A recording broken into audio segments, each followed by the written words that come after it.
না না নিচে না, মানুষ পুরো দিকে তাকায় তো, মানুষ দেখতে হবে, এটা ভালো হতে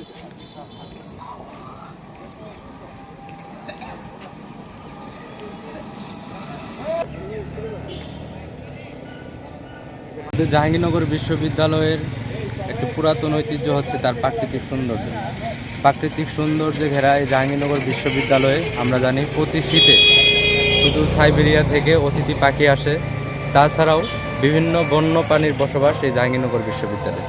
কিন্তু বর্তমান সময়ে খুবই দুঃখের বিষয় হচ্ছে যে জাহাঙ্গীরনগর বিশ্ববিদ্যালয়ে আস্তে আস্তে এই অতিথি পাখির যে আগমন সেটা অনেক হারে হ্রাস পেয়ে গেছে, এখন নেই বললেই চলে। সামনের বছরগুলোতে যে আসবে কি আসবে না তার কোনো সিউরিটি নাই। এই অবস্থার জন্য কে দায়ী? এই অবস্থার জন্য দায়ী মূলত ক্যাম্পাসে যারা আমরা আছি, স্টেক হোল্ডার, শিক্ষার্থী, প্রশাসন সবাই মিলে দায়ী।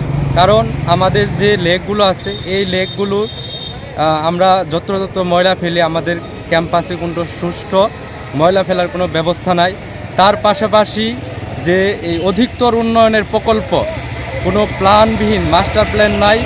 অধিকতর উন্নয়ন প্রকল্পে এই লেকগুলোর পাশে গাছপালা কেটে উঁচু উঁচু ভবন নির্মাণ করা হয়েছে, যার কারণে এই প্রাকৃতিক ভারসাম্য পরিবেশ নষ্ট হয়েছে।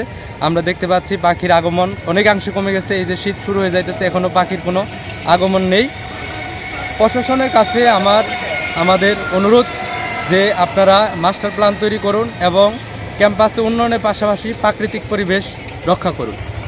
বাংলাদেশ জাতীয়তাবাদী ছাত্রদল জাহাঙ্গীরনগর বিশ্ববিদ্যালয় শাখার থেকে আজকের যে কর্মসূচি নিয়েছি, আমরা দেখেছি বিগত প্রশাসন জাহাঙ্গীরনগর বিশ্ববিদ্যালয়ের অব্যবস্থাপনার কারণেই অতিথি পাখির অভয়ারণ্য হিসেবে পরিচিত জাহাঙ্গীরনগর বিশ্ববিদ্যালয় আজকে কোনো অতিথি পাখি দেখা যায় না।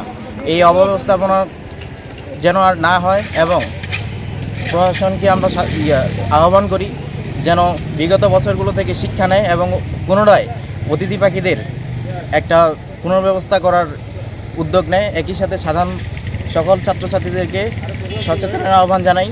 বাংলাদেশ জাতীয়তাবাদী ছাত্রদলের পক্ষ থেকে সবাইকে শুভেচ্ছা জানাই।